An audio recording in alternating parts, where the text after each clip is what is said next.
Sua Bíblia, por favor, para Hebreus.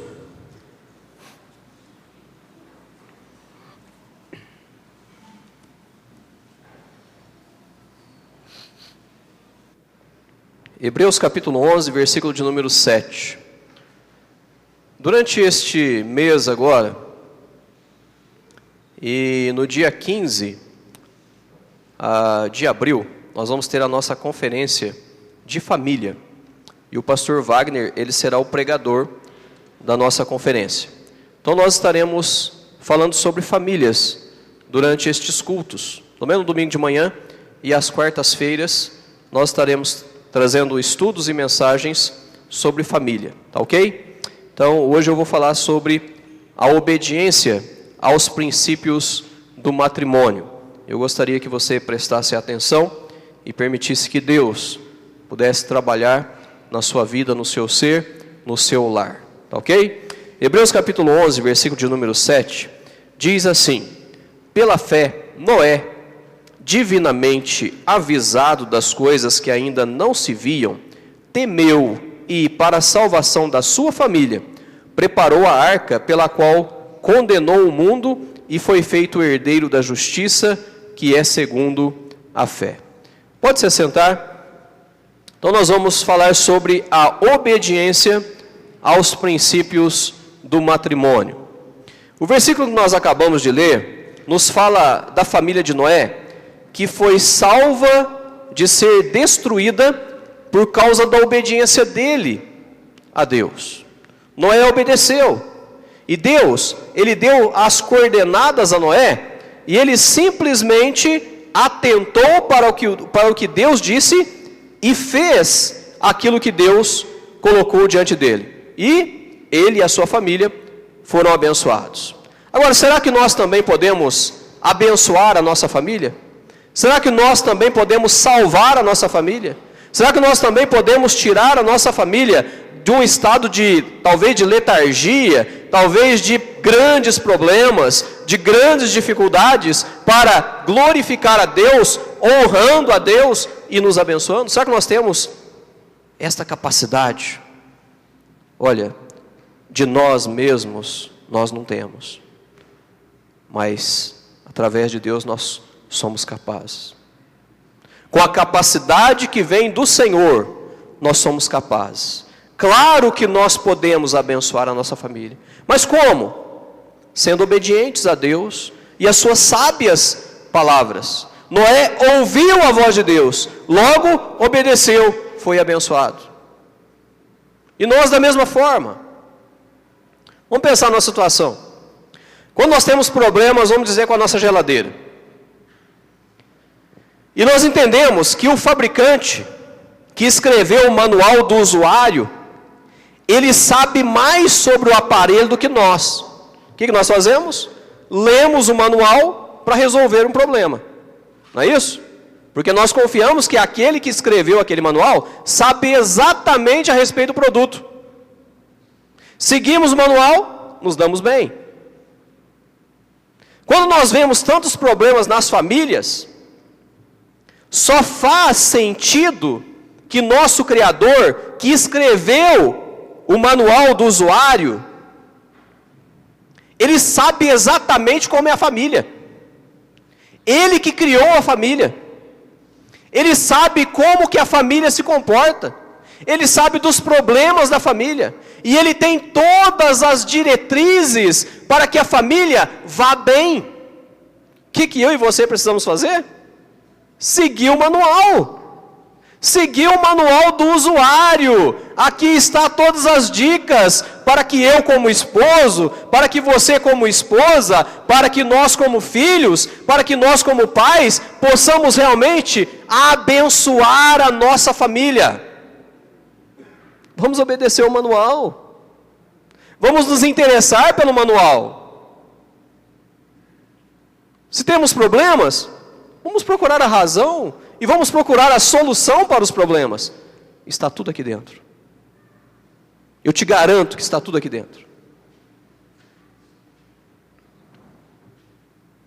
Nós precisamos ler a palavra de Deus para achar como construir e manter bons lares.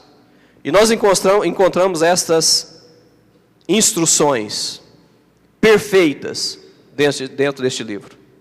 Cabe a mim o interesse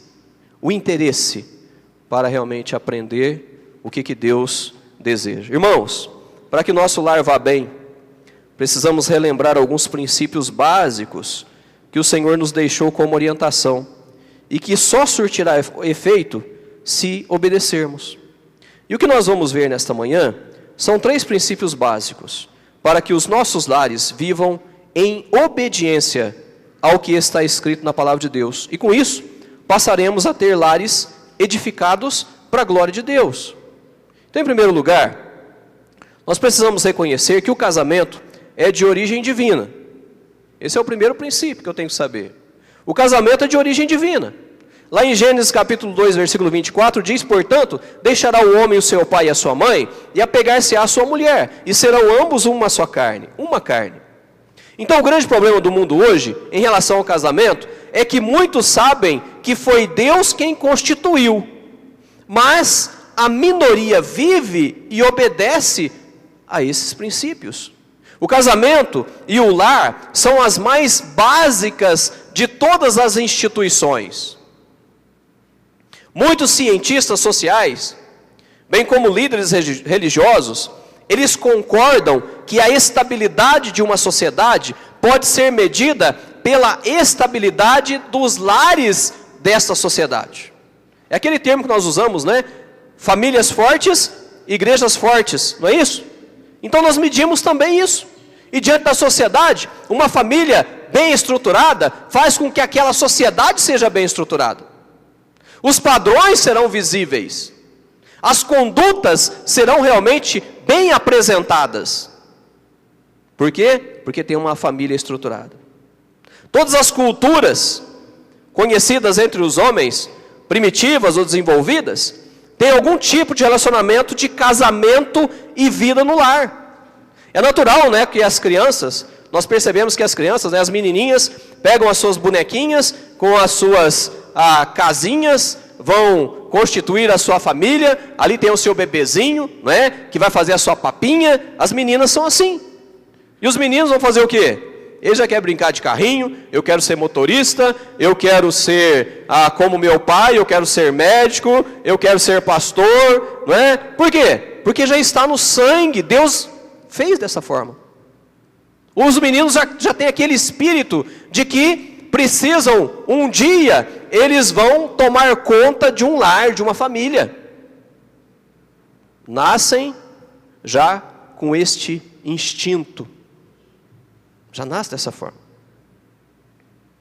E tudo isso prova que Deus formou o homem e a mulher para que vivessem juntos. E uma coisa destaca-se distintamente nas passagens bíblicas, que o casamento foi formado e é ordenado por Deus. O Velho e o Novo Testamento são unânimes em concordar nestes pontos. Lá em Gênesis capítulo 2, versículo 21 e 22, ele atribui a origem do casamento e do lar em um ato pessoal de Deus. Não foi algo que Deus trocou ideias com outros para poder chegar nesse conceito, não. Foi um ato pessoal de Deus, a instituição do casamento. E a passagem diz assim: então o Senhor Deus fez cair um sono pesado sobre Adão, e este adormeceu, e tomou uma das suas costelas, e cerrou a carne em seu lugar, e da costela que o Senhor Deus tomou do homem, formou uma mulher, e trouxe-a a Adão. Irmãos, Deus quis fazer e fez, provando-nos que não é uma ideia humana, é uma instituição divina. O casamento, o matrimônio é sagrado. Consegue compreender isso? É sagrado. Então valorize o seu casamento, valorize, porque é uma instituição divina. Provérbios 18, 22 relata o casamento como uma boa companheira, como uma bênção especial de Deus sobre a vida de alguém. E o versículo nos diz o seguinte: aquele que encontra uma esposa, acha o quê? Fala aí, esposas. Acha o bem. Olha a expressão da palavra de Deus. Talvez tem maridos aí que estão concordando, não é? Se você não está concordando, você está errado. Tá bom? Porque você está indo contra a palavra bendita, sagrada e pura de Deus. Tá certo? Então eu espero que você não esteja indo contra a palavra de Deus. Aquele que encontra uma esposa, acha o bem e alcança a benevolência do Senhor. Que bênção, não é? E alcança a benevolência do Senhor. Então, neste versículo, é declarado que é bom ser casado. O mundo prega erroneamente a liberdade individual. Cada um vive a sua vida. E hoje, infelizmente, eles estão trocando, não é? Não, você não está dando bem com mulher, então vai viver com homem. Absurdo. Fora de contexto. Criação humana, não é divina. Problemas. Então Deus criou o casamento para nosso prazer e declarou que é bom. E nós podemos ver também que Jesus falou do decreto de Deus, estabelecendo a relação de casamento. A palavra de Deus diz assim: ele, porém, respondendo, disse-lhes: não tendes lido que aquele que os fez no princípio, macho e fêmea os fez? Aqui já fala muita coisa, não é? No que nós estamos vivendo nos dias de hoje. E disse: portanto, deixará o homem pai e mãe, e se unirá à sua mulher, e serão dois numa só carne? Assim não são mais dois, mas uma só carne. Portanto, o que Deus ajuntou, não separe o homem. Então perceba a frase: o que Deus ajuntou. Deus ajuntou quem? Macho e fêmea, homem e mulher. Isso foi o que Deus juntou. Isto é reconhecimento bíblico de que o casamento é de origem divina, instituído por Deus, e com a atitude de obediência de nossa parte, receberemos a aprovação, a instrução e bênçãos do Senhor sobre nosso lar. Então nós podemos sim fazer diferença dentro do nosso lar. O nosso lar pode ser realmente estruturado, abençoado, legítimo, se nós obedecermos aos princípios da palavra de Deus. E o princípio da palavra de Deus me diz que o matrimônio é de origem divina. É de origem divina. E em segundo lugar, para que tenhamos lares em obediência à palavra de Deus, nós precisamos reconhecer que o casamento é para ser vivido em santidade. Hebreus capítulo 13, versículo 4 diz: venerado seja entre todos o matrimônio e o leito sem mácula, porém, aos que se dão à prostituição e aos adúlteros, Deus os julgará. Deus os julgará. Respeitar o casamento, seus votos sagrados e sua intimidade física são outros aspectos da vida santificada, a qual Deus chama o seu povo. O leito sem mácula, ele é usado para suavizar a intimidade e as relações sexuais entre o marido e a esposa. Ao contrário do estilo de vida sexualmente promíscuo do mundo, o alto padrão de Deus para a sexualidade humana consiste na pureza e na fidelidade. Nós vivemos num mundo imoral, porque pessoas não respeitam o padrão de Deus. Com isso, pagam um preço muito alto devido à desobediência. A união e a intimidade do casal são reservadas para o casamento. E Deus as considera como honradas e puras. Honradas e puras. E a intrusão íntima de uma terceira pessoa na relação do casamento a contamina e é condenada por Deus. Então, a fim de prevenir-se contra a imoralidade sexual, Deus ordenou o sagrado relacionamento do matrimônio. Um relacionamento sem mácula. Contém mais do que uma aprovação conjugal. Liga moralmente a responsabilidade do casal de preservar a sua intimidade, das práticas perversas e degradantes de uma sociedade lasciva. Irmãos, o sucesso no relacionamento íntimo depende da nossa obediência aos escritos sagrados. A Bíblia nos diz que o marido deve cumprir os seus deveres conjugais para com a sua mulher, e da mesma forma, a mulher para com o seu marido.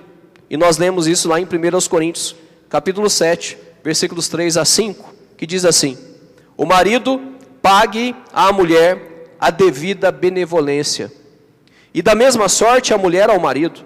A mulher não tem poder sobre o seu próprio corpo, mas tem-no o marido.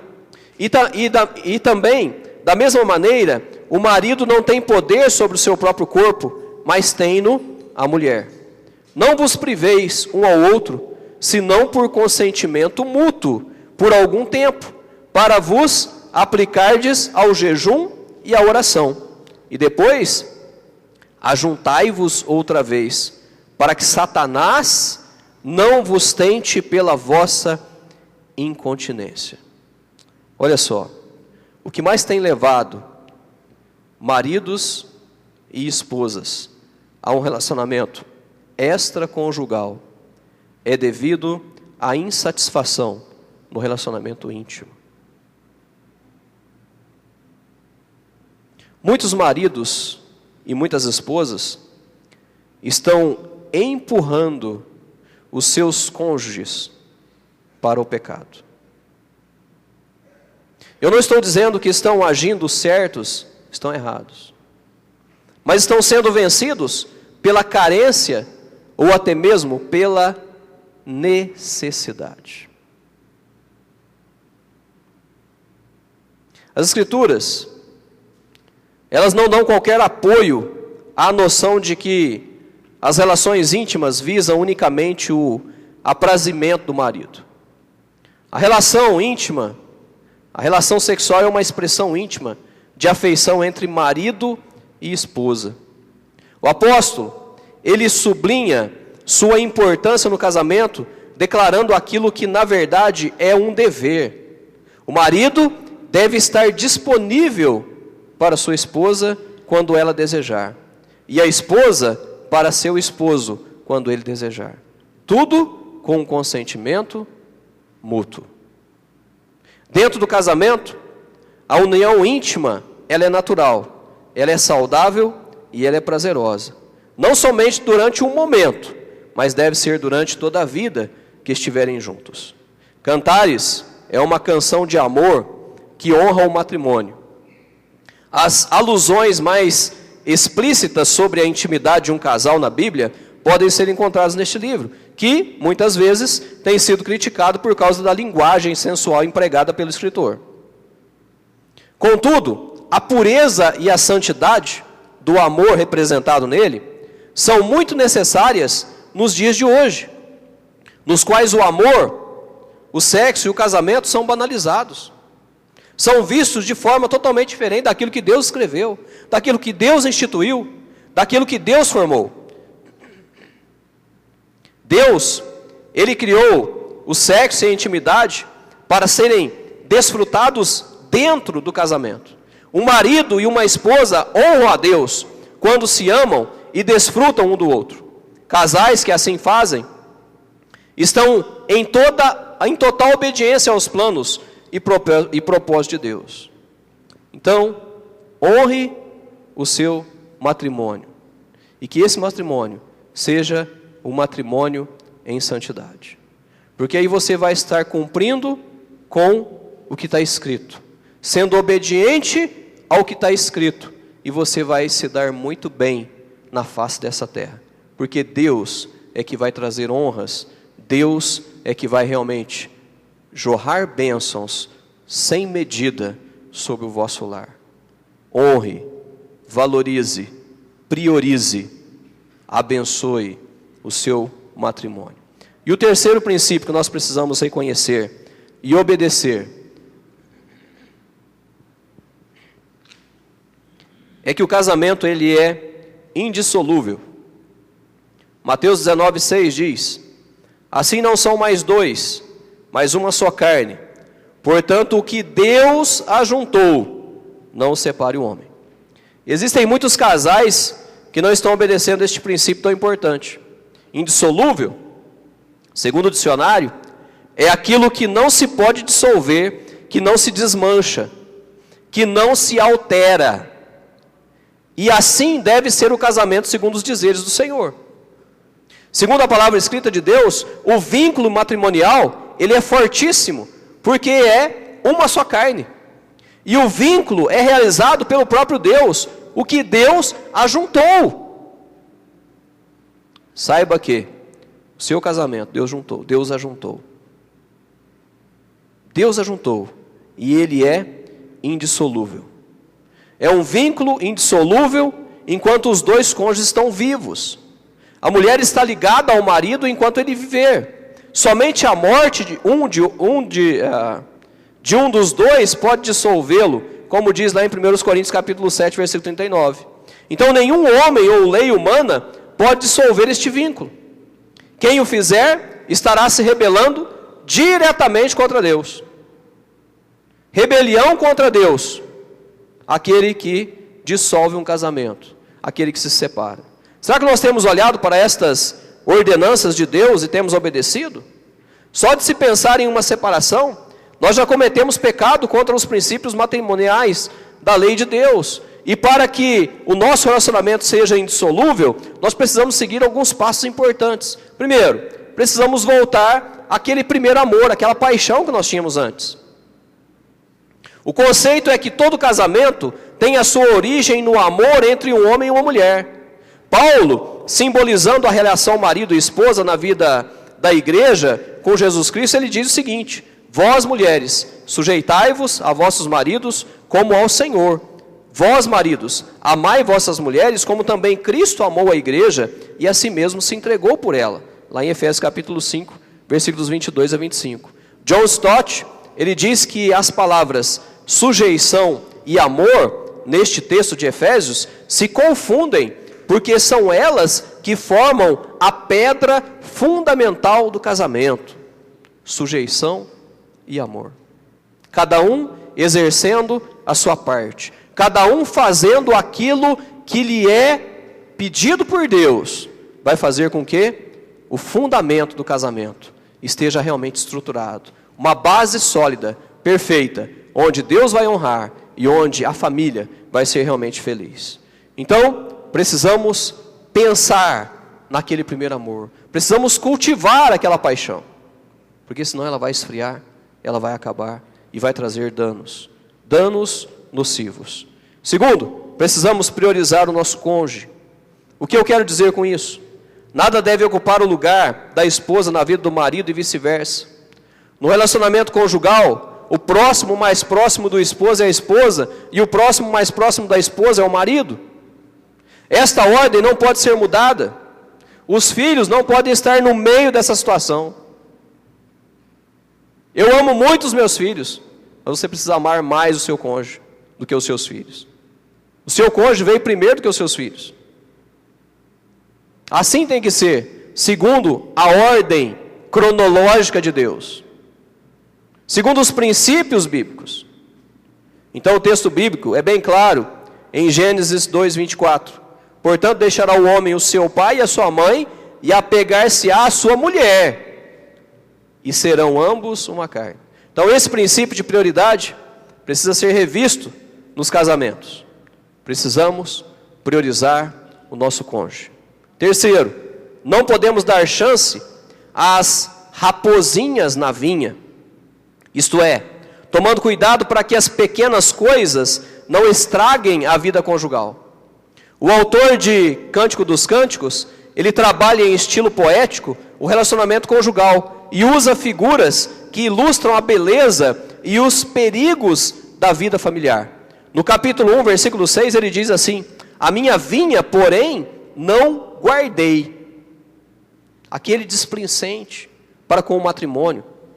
No capítulo 2, versículo 15, ele acrescenta: apanhai-nos as raposas, as raposinhas que fazem mal às vinhas, porque as nossas vinhas estão em flor. A vinha em flor é a vida conjugal. As raposas e raposinhas são os pequenos problemas que destroem os casamentos. Quantas e quantas vezes nós criamos embaraços no nosso relacionamento, criamos problemas no nosso relacionamento por causa de picuinhas, por causa de coisinhas pequenas. Quantas e quantas vezes? Então nós não podemos deixar com que estes pequenos probleminhas insignificantes causem grandes destruições no nosso relacionamento, no nosso matrimônio. Então vão ser maduros, mas para que eu seja maduro, eu preciso orar a Deus: Senhor, me ajude, me dê sabedoria, me dê forças, me dê uma postura que realmente te dignifica, para que eu possa abençoar o meu lar, que probleminhas não venham destruir o meu lar, que eu saiba discernir essas coisas que realmente desejam trazer complicações para dentro da minha casa. Então, não podemos dar chance às raposinhas na vinha. Quarto, não podemos dar crédito à modernidade. Os princípios do matrimônio não mudam, porque são princípios bíblicos. Esses princípios, eles estão gravados nos propósitos de Deus para a felicidade do gênero humano. Deus não escreveu, Deus não deixou registrado para que o ser humano pudesse sofrer, não. Deus deixou registrado para que o ser humano pudesse seguir e ter realmente uma vida feliz, satisfeita, realizada dentro do matrimônio. E a modernidade, ela não tem poderes para alterar ou contextualizar o casamento. O casamento obedece 3 princípios bíblicos, os quais são: ele é monogâmico. O que é monogâmico? Isto é, entre 2 pessoas. Ele é heterossexual, quer dizer o quê? Entre um homem e uma mulher. E o casamento, ele é indissolúvel. A separação dos cônjuges é só depois da morte. É só depois da morte. Como está o seu casamento? Como está o seu matrimônio? Será que você está vivendo em obediência aos princípios sagrados? Se você tem se esforçado para isso, eu tenho certeza absoluta que você tem vivido bons momentos. Mas se você não tem dado a mínima, eu posso garantir que você não tem vivido bons momentos. Você não tem vivido com paz no coração, com alegria. Você não pode dizer lar doce lar. Você não pode dizer, se você não está vivendo dentro dos princípios estabelecidos por Deus quanto ao matrimônio. E concluindo, para termos um lar em obediência a Deus, nós precisamos fazer uma renovação de votos. Sabe que você já fez isso alguma vez? Renovação de votos. Quer dizer que a matéria-prima para que alguém dê esses passos na renovação do seu casamento é, sem dúvida alguma, a palavra de Deus. Qual o valor que a palavra de Deus tem dentro da sua casa? Que influência a palavra de Deus tem no seu relacionamento matrimonial? Qual a influência? Se o casal não se alimenta da Bíblia diariamente, certamente que não vai conseguir sucesso nesse propósito de renovação de votos. Jesus, ele disse: nem só de pão vive o homem, mas de toda a palavra que sai da boca de Deus. Você que deseja melhorar o seu casamento e andar em obediência, não procure recursos em outras fontes. Jeremias capítulo 2, versículo 13, diz o seguinte: não cave cisternas rotas que não retêm água. Jesus, ele disse o seguinte: quem tem sede, venha a mim e beba. Então, se você quer ser obediente a Deus e ter a ajuda dele, precisa ir até ele, precisa ir até Cristo. Valorize o seu casamento. O casamento é de origem divina. Precisa ser vivido em santidade. E é indissolúvel, não pode ser desfeito, a não ser pela separação que Deus vai fazer através da morte. Somente aí. O que o Senhor requer de cada um de nós é a nossa obediência, e as demais coisas Ele fará por nós. Deus é o maior interessado para que o nosso matrimônio, para que o nosso casamento viva em paz, viva em harmonia, viva para glorificá-lo. Ele é o maior interessado. Então, se eu depender dele, pode ter certeza absoluta que ele o fará a nosso favor. Então, que Deus nos ajude, que Deus nos abençoe. Siga, obedeça aos princípios do matrimônio. E estes princípios estão dentro deste livro. Estão aqui. Já tentaram destruir esse livro, não conseguiram. Estão tentando fazer o contrário deste livro, não estão conseguindo. Está dando tudo errado. Mas uma coisa nós sabemos, que todos aqueles que estão obedecendo aos dizeres deste livro, estão sendo realmente felizes, realizados. Estão sendo como exemplo numa sociedade que está corrompida e que está distorcida. Então que Deus nos ajude, que sejamos a luz, através do nosso relacionamento, através do nosso matrimônio, que sejamos luz para este mundo que está indo contra Deus, contra os princípios da palavra de Deus. Que Deus nos ajude. Vamos fechar os olhos e vamos orar.